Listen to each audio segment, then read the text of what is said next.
వేకువ వాక్యము, ఇది దైవ వాక్యము. వేకువ వాక్యము, ఇది దైవ వాక్యము. వేకువ వాక్యము, ఇది దైవ వాక్యము. వేకువ వాక్యము, ఇది దైవ వాక్యము. వేకువ వాక్యము వేకపోడు కొరకై పరిశుద్ధ గ్రంథం బైబిల్లో నుంచి యెషయా గ్రంథము 54వ అధ్యాయము 11వ వచనం. ప్రయాసపడి గాలివాన చేత కొట్టబడి ఆదరణ లేక ఉన్నదాన, నేను నీలాంజనములతో నీ కట్టడమును కట్టుదును, నీలములతో నీ పునాదులను వేయుదును. ఈ ఉదయకాల సమయమున దేవుడు మనతో మాట్లాడుతున్న గొప్ప మాట కట్టుదును అనే మాట. దేవుడు నిర్మాణకుడు మాత్రమే కాదు, ఆయన కట్టేవాడుగా ఉంటాడు. God only not a constructor but also a builder.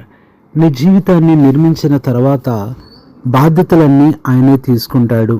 ఈ లోకంలో ఎవరైనా సరే ఏ కట్టడాన్నైనా కడితే ఆ కట్టిన తర్వాత వారి బాధ్యత అయిపోతుంది. ఆ తర్వాత వచ్చే రిపేర్లు, ఇబ్బందులు అన్నీ కూడా వారు పట్టించుకోరు. కానీ నీ దేవుడు అలా కాదు. ఆయన నీ నిర్మాణకుడు కాబట్టి నీకు ఏ పరిస్థితులు వచ్చినా, జీవితము ఎలాగైనా అవకతవకలైపోయి కూలిపోతున్న పరిస్థితులు, పడిపోతున్న పరిస్థితుల్లో ఉన్నప్పుడు మరలా ఆయన కట్టేవాడుగా ఉంటాడు. అంత మాత్రమే కాదు, నువ్వు పడిపోయినప్పుడు ఎంత బాధపడుతూ వచ్చావో కట్టినప్పుడు అంత సంతోషిస్తావు. ఒక్క మాటలో చెప్పాలంటే, పడిపోయినప్పుడు ఎంత అవమానం వచ్చిందో ఆయన కట్టేటప్పుడు తిరిగి రెండంతల ఘనత ఇస్తాడు. ఈ ఉదయకాల సమయంలో ప్రియ సహోదరుడా, సహోదరి, కట్టబడాలని ఆశపడుతున్నావా? ఒకవేళ పడిపోయావా, కూలిపోయావా, చెదిరిపోయావా, ఎలాంటి పరిస్థితిలో ఉన్నావు? అది వ్యక్తిగతంగా నువ్వు పడిపోయినా, కుటుంబంగా పడిపోయినా, సంఘంగా, సమాజంగా నువ్వు ఏ స్థితిలో నువ్వు పడిపోయినా దేవుడు నిన్ను కట్టాలనుకుంటున్నాడు. ప్రియ సహోదరి, సహోదరుడా, వివాహంగా నిన్ను ఆయన కట్టేవాడుగా ఉంటున్నాడు. అంత మాత్రమే కాదు, ఆయన నిన్ను కుటుంబంగా కడతాడు. ఆయన నిన్ను బిడ్డలతో కడతాడు. దేవుడు కట్టినప్పుడు ఎంత అద్భుతంగా ఉంటుందో తెలుసా? అందుకని ఈ 54వ అధ్యాయం అంతా యెషయా గ్రంథము ద చాప్టర్ ఆఫ్ కన్స్ట్రక్షన్ అని కనపడుతుంది. దేవుడు నిర్మించి మరలా కట్టే అధ్యాయంగా కనపడుతుంది.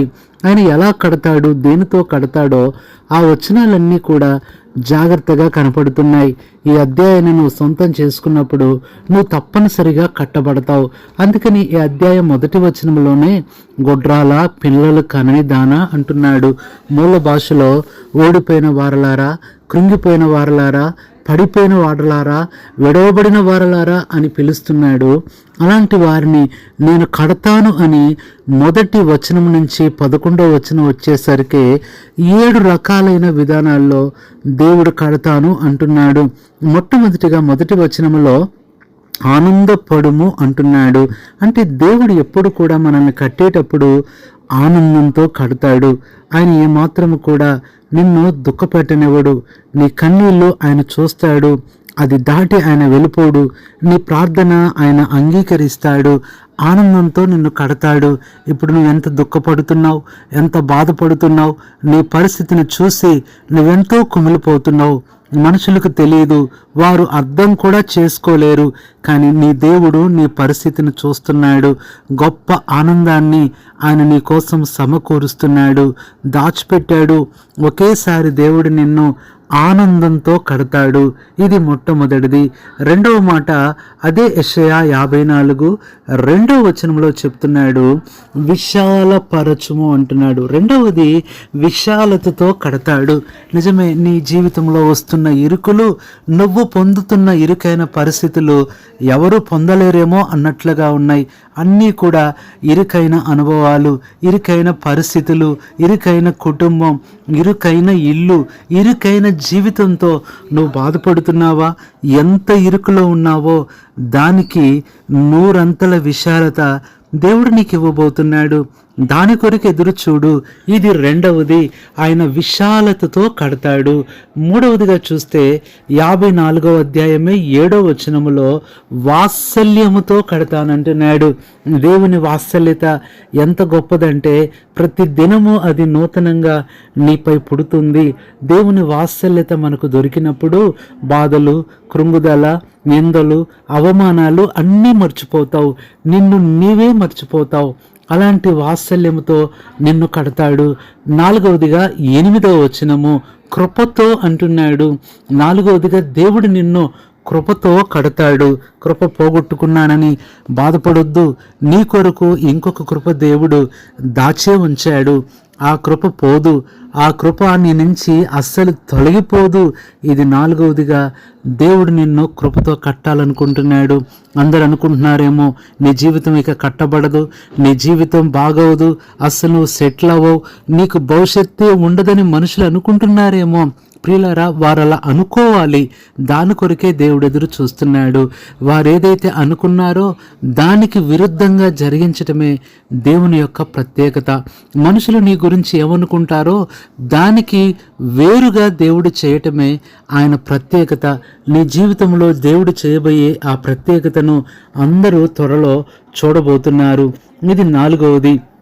ఐదవదిగా 10వ వచనములో సమాధాన విషయమై అంటున్నాడు. అనగా సమాధానంతో నిన్ను కడతాడు. ఈ అసమాధాన పరిస్థితులు, ఈ గొడవలు, ఈ ఇబ్బందులు, ఈ సమస్యలు చూసి కృంగిపోయి ఆలోచించి నీ అనారోగ్యాన్ని ఇంకా నువ్వు పాడు చేసుకుంటున్నావేమో, ఇంకా నువ్వు బాధపడుతున్నావేమో, ఇంకా ఇబ్బంది పడుతున్నావేమో, ప్రభువు తప్పనిసరిగా నీకు మరలా సమాధానం ఇస్తాడు. ఈ కలవరాల్లో కూడా నువ్వు నిమ్మలంగా ఉండటం నేర్చుకో. చుట్టుపక్కల ఉంటున్న ఆ ఇబ్బందికరమైన పరిస్థితుల్లో వారు ఎలా ఉన్నా నువ్వు సహనంతో ఉండటం నేర్చుకో. ఎందుకంటే దేవుడు నిన్ను సమాధానంతో కట్టబోతున్నాడు. ఆరవదిగా దేవుని యొక్క కట్టడం అది ఎలాంటిది అంటే 11వ వచనం, నేను నీలాంజనములతో కడతానంటున్నాడు. ఈ నీలాంజనములు అనేవి ఎంతో గొప్ప రాళ్ళుగా ఉంటున్నాయి. అలాంటి స్టోన్స్తో దేవుడు నిన్ను కట్టబోతున్నాడు. ప్రియ సహోదరి సహోదరుడా, నీ జీవితము కట్టబడుతుంది. నువ్వు అనుకుంటున్నావు విడిచిపెట్టబడ్డాను అనుకుంటున్నావు. నిన్ను చూసి నీకే సంతోషం కలగట్లేదు. నిన్ను చూసి నువ్వే కృంగిపోతున్నావు. ఎందుకు నా జీవితం ఇలా అయిపోయింది, ఎందుకు నా శరీరం ఇలా అయిపోయింది, ఎందుకు నా బ్రతికిలా అయిపోయింది, ఎందుకు నా ఉద్యోగం, నా అనారోగ్యం, నా బిడ్డలు, నా కుటుంబం ఇలా అయిపోయిందని బాధపడుతున్న ప్రియ సహోదరి సహోదరుడా, నీ కొరకు దేవుడు ఎన్ని లారీల నీలాంజనాలు తీసుకొచ్చాడో తెలుసా? ఆత్మీయంగా అవన్నీ నీకు కనబడవు, కానీ దేవుడు వాటన్నిటి మీద నీ జీవితాన్ని కడతాడు. నమ్ము. ఏడవదిగా చివరిగా ఇదే 11వ వచనము చివరి మాట, నీలములతో కడతానంటున్నాడు. నీలములు, సాఫైర్స్, స్టోన్స్ అండ్ సాఫైర్స్, నీలములు. నిజంగా దేవుడు ఉపయోగించే ఈ వస్తువులనేవి మానవులు కానీ ప్రపంచములో ఎవ్వరు కూడా ఊహించనివి దేవుడు నీ కొరకు ఉపయోగించి నీ జీవితాన్ని కడతానంటున్నాడు. నిజమే, నీలములతో కట్టబడినప్పుడు నువ్వెంత ఘనతగా ఉంటావో తెలుసా? ఇప్పుడు నిన్ను చూసి అందరూ ఎవరైతే తక్కువగా చూస్తున్నారో, ఎవరైతే చిన్న చూపు చూస్తున్నారో, అసహించుకుంటున్నారో, త్రోసివేస్తున్నారో, ఒక నిరీక్షణతో ఉండు. ఒక్క దినాన నిన్ను చూసి అందరూ నమస్కరిస్తారు. రాజులు కూడా నీ దయ వెతుకుతారు. వారు వచ్చి నీకు సాగిలు పడతారు. వారు వచ్చి నీ పాద ధూళి నాకేటట్లుగా దేవుడు చేస్తాడు.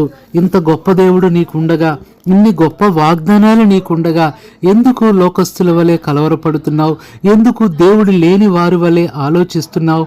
నువ్వెంత ప్రత్యేకమైన వ్యక్తివో నీకు తెలుసు, దేవుడికి తెలుసు. నిన్ను ఆయన కట్టబోతున్నాడు. ప్రియ సహోదరి సహోదరుడా, నీ జీవితాన్ని, పతరమైన నీ జీవితాన్ని, కూలిపోయిన నీ కుటుంబాన్ని ఈ దినమే ఆయన కట్టడానికి ఆశపడుతున్నాడు. నువ్వు చేయవలసిందల్లా, ప్రభువా నన్ను కట్టు, నన్ను బాగా కట్టు, నీ చేతిలోనికి నేను వస్తున్నాను అని విశ్వాసంతో ఈ ఉదయం ఆయనకి నీ జీవితాన్ని అప్పగించుకున్నట్లయితే దేవుడు ఖచ్చితంగా ఈ రోజే నిన్ను కట్టడం ప్రారంభిస్తాడు. ఈ రోజు మొదలుకొని గంటకు నీ జీవితంలో ఒక మార్పు చూడగలవు. దినానికి ఒక గొప్ప ప్రత్యేకత చూడగలవు. వారం నెల సంవత్సరాలు గడిచే కొద్దీ ఆ గొప్ప అనుభూతిని దేవుడు నీ జీవితంలో చూపిస్తాడు. అంత అద్భుతంగా, అందంగా, శృంగారంగా, మనోహరంగా దేవుడు నిన్ను, నీ కుటుంబాన్ని, నీ జీవితాన్ని, భవిష్యత్తును కట్టాలని నీ కొరకు ప్రార్థన చేస్తాం. పరిశుద్ధుడైన తండ్రి, ప్రభువైన యేసుక్రీస్తు నామములో నీ పాదములకు వందనములు, స్తోత్రములు చెల్లించుకుంటూ, నేను నిన్ను కడతానని చెప్పిన మాట నిజంగా ఈ రోజు ఎవరు కట్టబడాలని ఆలోచిస్తూ ఎదురు చూస్తున్నారో వారి కోసమే మీరు మాట్లాడుతూ వచ్చారు. కుటుంబంలో సమాధానం లేక, నెమ్మది లేక, ఆకలి లేక, ఎన్నో అవసరతలతో ఉంటూ, సమృద్ధి లేక, ఎన్నో పరిస్థితులతో ఉంటున్న మా ప్రజలందరి కొరకు ప్రార్థిస్తున్నాను. ఈ మాటలు వింటున్న ప్రతి ఒక్కరిని ఇప్పుడే కట్టడం ప్రారంభించి, కొనసాగించి, ఆ కట్టడాన్ని ముగించి ప్రభువా నీ మహిమార్థమై ఆశీర్వదిస్తూ రమ్మని, ఈ దినమంతా వారి పనులు, ప్రయాణాలు, ప్రయత్నాలు సఫలము చేయమని కృతజ్ఞతలు చెల్లించుకుంటూ, మమ్మలను బాగా కట్టువాడైన, గొప్పగా కట్టువాడైన, ఆశ్చర్యకరంగా కట్టువాడైన ప్రభువు అయిన యేసుక్రీస్తు నామములో హృదయపూర్వక వందనాలు, కృతజ్ఞతాస్తుతులతో ప్రార్థిస్తున్నాము తండ్రి.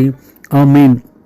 మన తండ్రి అయిన దేవుని ప్రేమ, మన ప్రభువు అయిన యేసుక్రీస్తు కృప, పరిశుద్ధాత్మ అన్యోన్య సహవాసం మనందరికీ సదాకాలం తోడయుండి నడిపించునుగాక. ఆమేన్. దార్చుటకు కన్నీటినంతటిని తుడుచుటకు దినమంతా సిద్ధపరచుటకు దైవ చిత్తం గ్రహించుటకు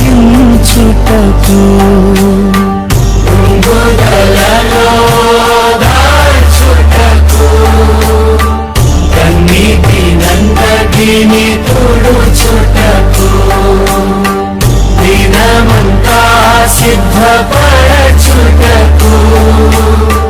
దైవ చిత్తం గ్రహించుటకు